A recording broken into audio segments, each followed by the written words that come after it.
Hello साथियों, PS study पर आप सभी का स्वागत है। अलंकार एक ऐसा शब्द जो कि जिसके भी आगे लग जाता है उसकी शोभा बढ़ा देता है, उसी को हम अलंकार कहते हैं। तो आज हम इस वीडियो में अलंकार के बारे में पढ़ने वाले हैं।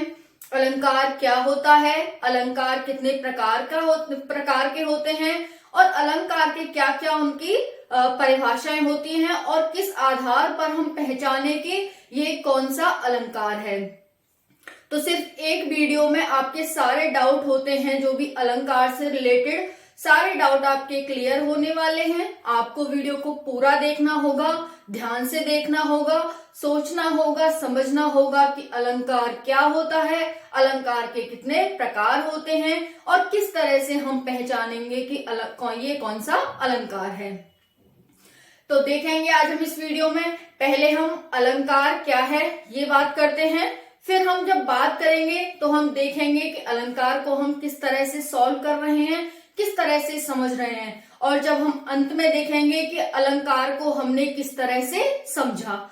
तो वीडियो को स्टार्ट करते हैं। आप सभी आधा घंटा एकदम माइंड खोल करके, सब कुछ भूल करके सिर्फ इस बोर्ड पर ध्यान देंगे और समझने की कोशिश करेंगे अलंकार को। तो यहाँ पर देख सकते हैं हिंदी की क्लास है। आज 29 जनवरी 2023 है, यानी जनवरी का एंड होने वाला है। 31 दिन की जनवरी होती है।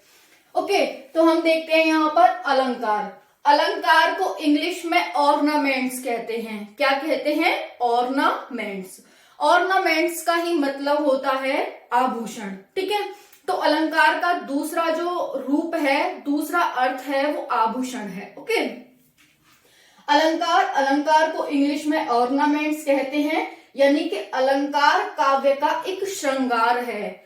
जिस तरह से कोई काव्य है उसका श्रृंगार करता है अलंकार, इसी को हम अलंकार कहते हैं। तो समझ आया आपको? अलंकार क्या है? एक ऐसा शब्द है जो काव्य या कविता के आगे लग जाता है, उसकी शोभा बढ़ा देता है।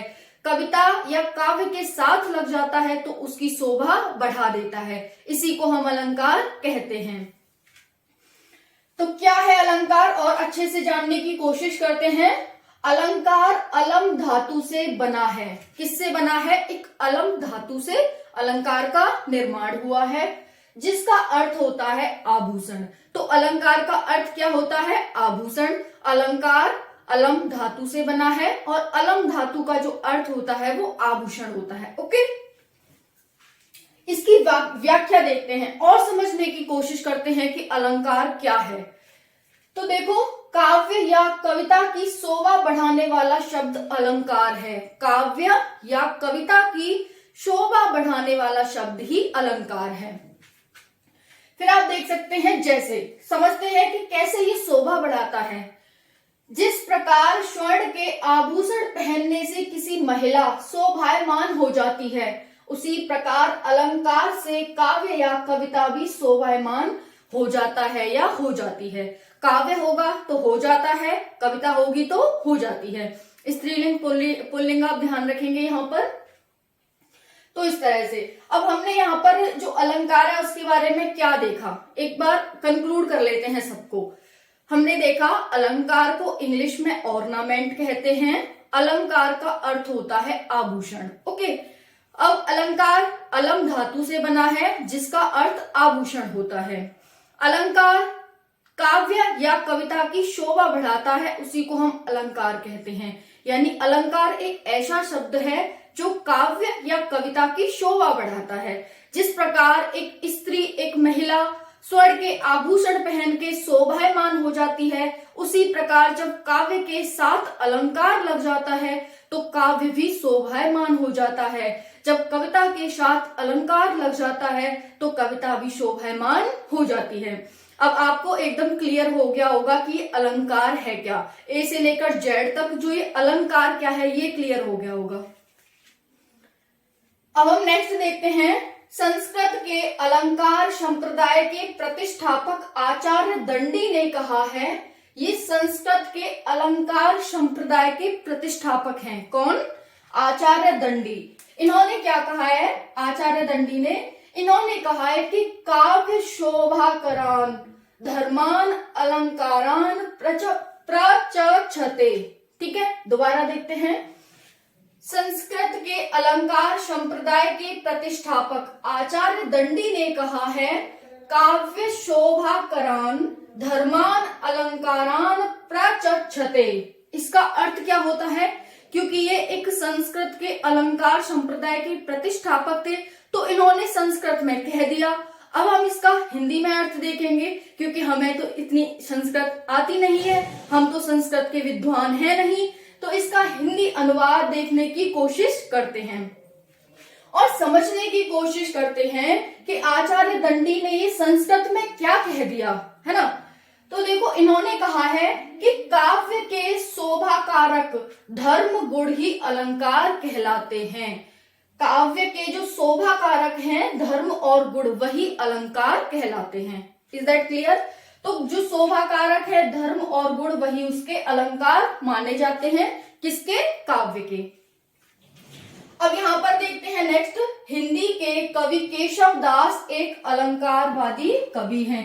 कभी भी आपसे पूछा जाए कि केशव दास का अलंकार में क्या उनका सहयोग है, तो आप बताएंगे कि जो केशव दास हैं वो एक अलंकारवादी कवि हैं। ठीक है, आपसे 4 ऑप्शन रख के पूछा भी जा सकता है कि जो केशव दास है वो एक अलंकारवादी कवि हैं।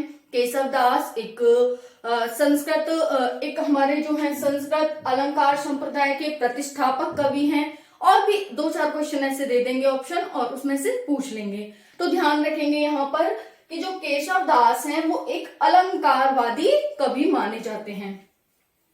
अब हमारा यहाँ पर अलंकार हो गया कि अलंकार क्या है ये समझ लिया हमने।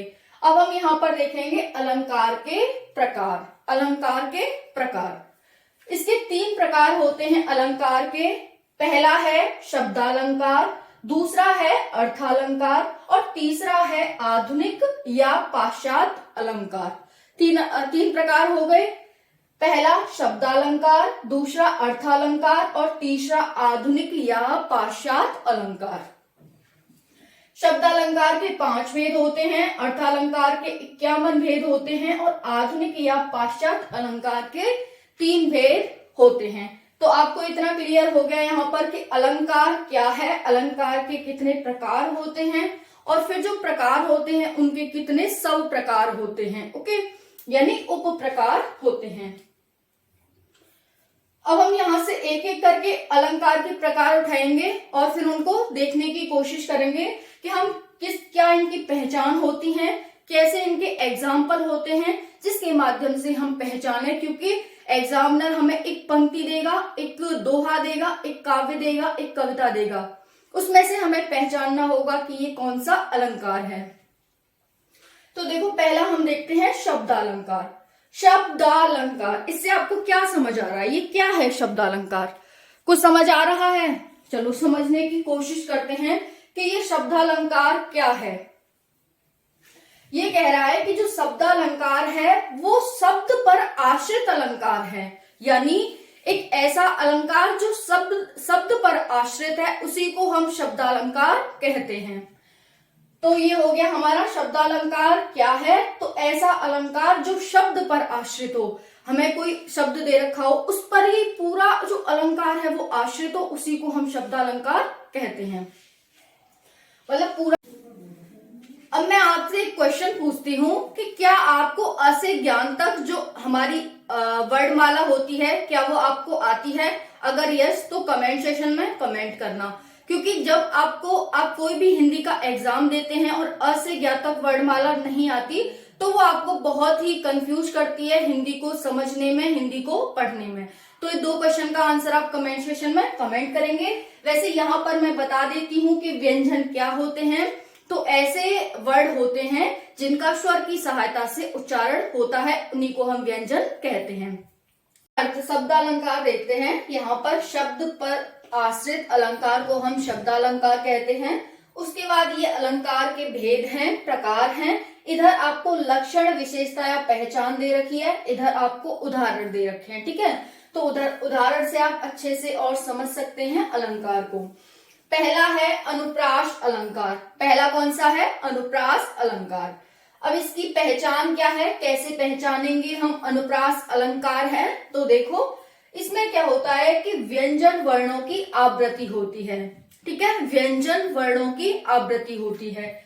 व्यंजन वर्ण, व्यंजन यानी कि क से लेकर ज्ञ तक जो व्यंजन होते हैं उनकी बार बार आवृत्ति होगी, वर्णों की होगी। शब्द और शब्द नहीं होंगे बल्कि वर्ण होंगे, क ख ग घ इस तरह से।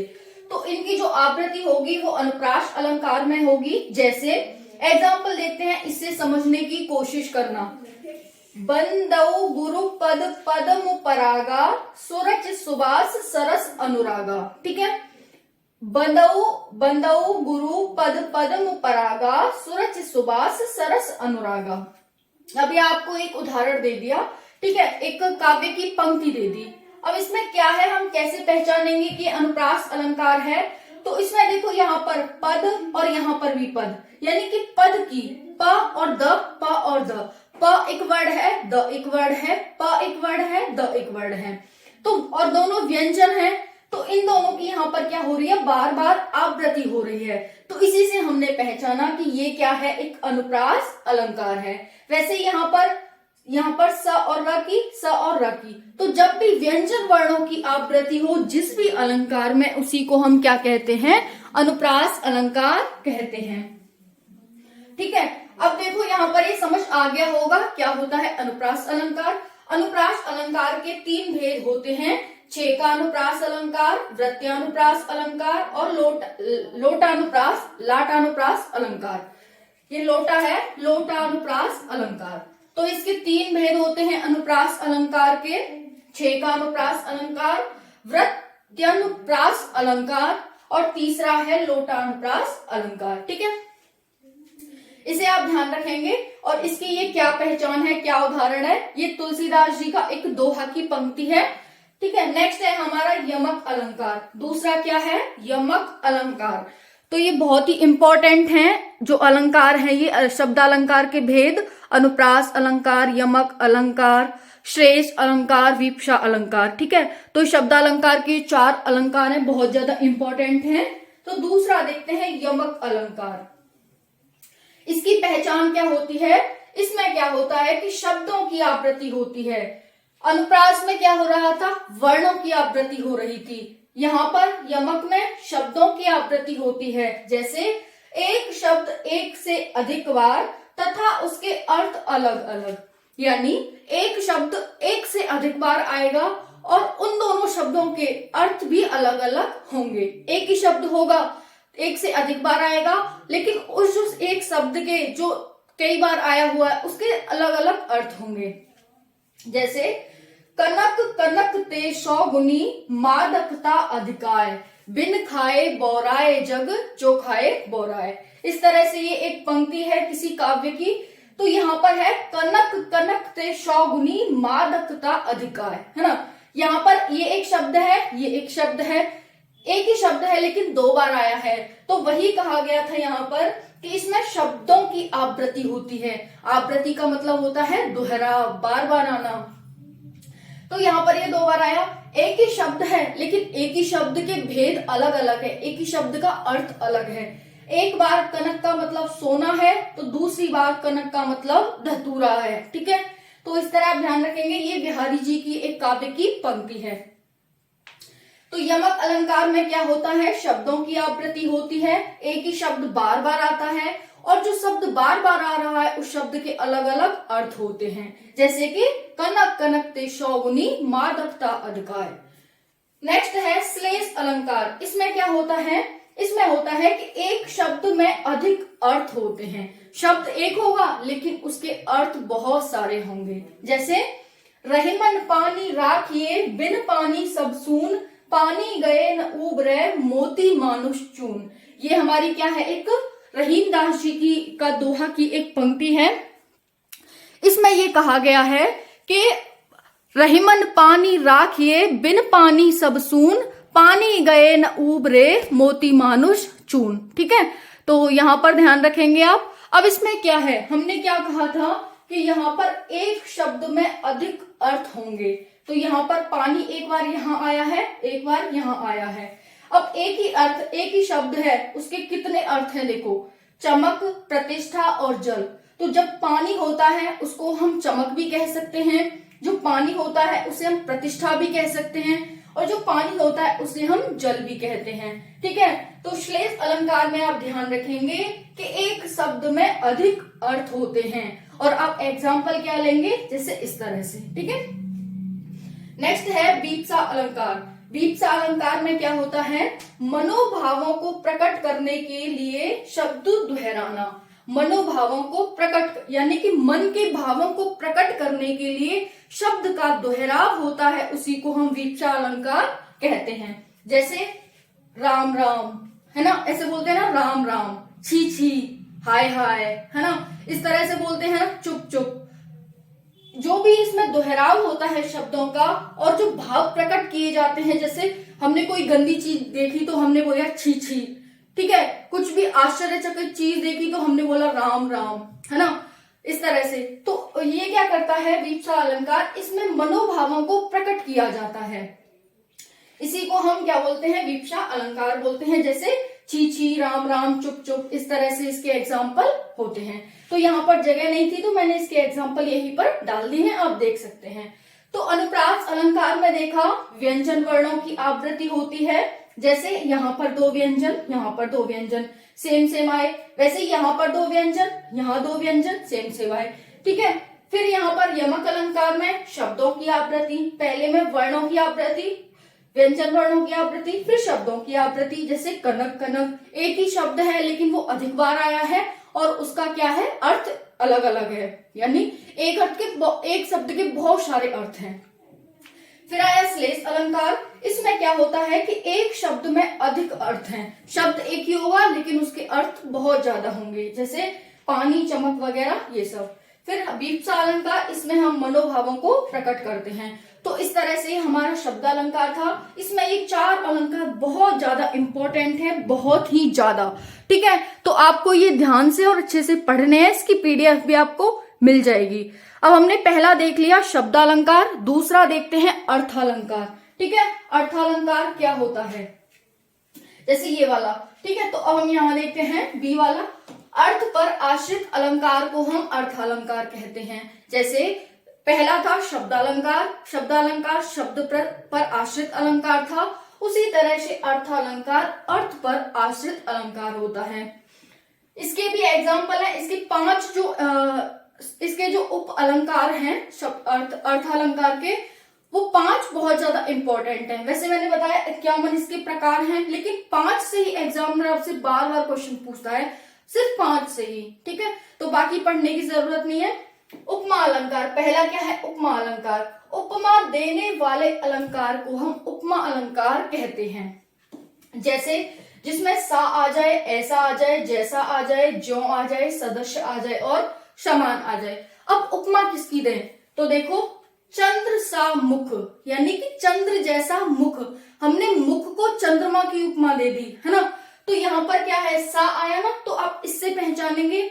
जब भी आप उपमा अलंकार देखेंगे, जब भी आप सा देखेंगे, तो आप कहेंगे ये तो उपमा अलंकार है। और उपमा अलंकार किसका उप अलंकार है, आप कहेंगे अर्थालंकार का। ओके, नेक्स्ट है प्रतीप अलंकार। ये क्या है, इसमें उपमा का उल्टा होता है। जैसे अभी हमने मुख को चंद्रमा की उपमा दी थी, अब हम चंद्रमा को मुख की उपमा देंगे कि चंद्र मुख जैसे यहाँ पर मुख सा चंद्र, यानी कि चंद्र है वो मुख सा है।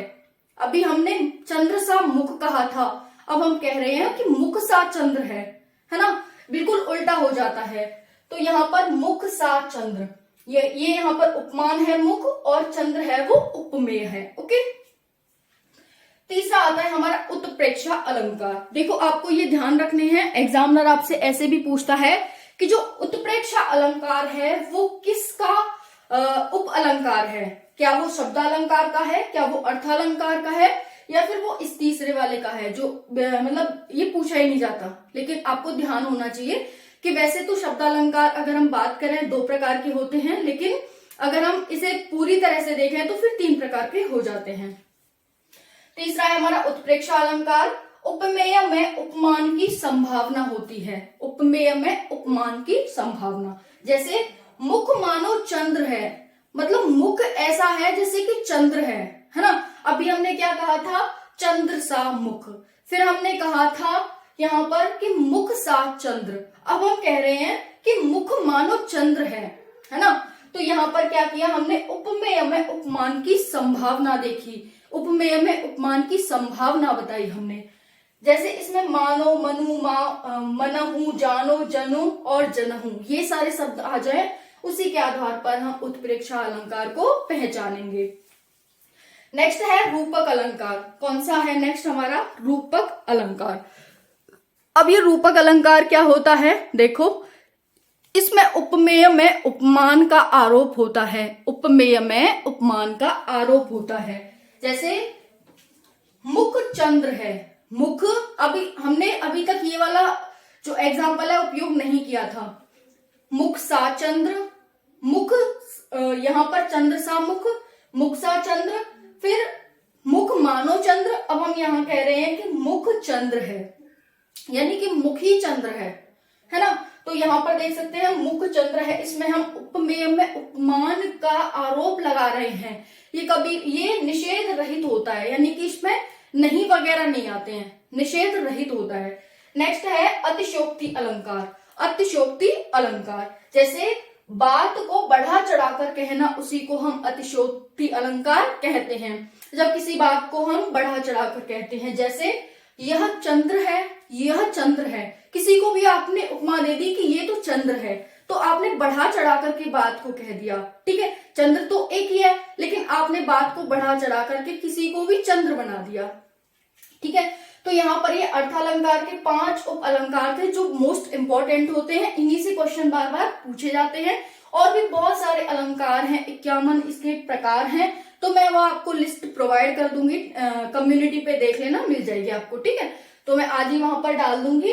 तो ये इस तरह से हमारी हिंदी की ये अलंकार थे, अलंकार जिसे हम ऑर्नामेंट कहते हैं। तो अभी हमने क्या क्या देखा, एक बार कंक्लूड कर लेते हैं पूरी क्लास को। ठीक है, अब देखो यहाँ पर हमने देखा अलंकार क्या है, उसकी अच्छे से व्याख्या देखी।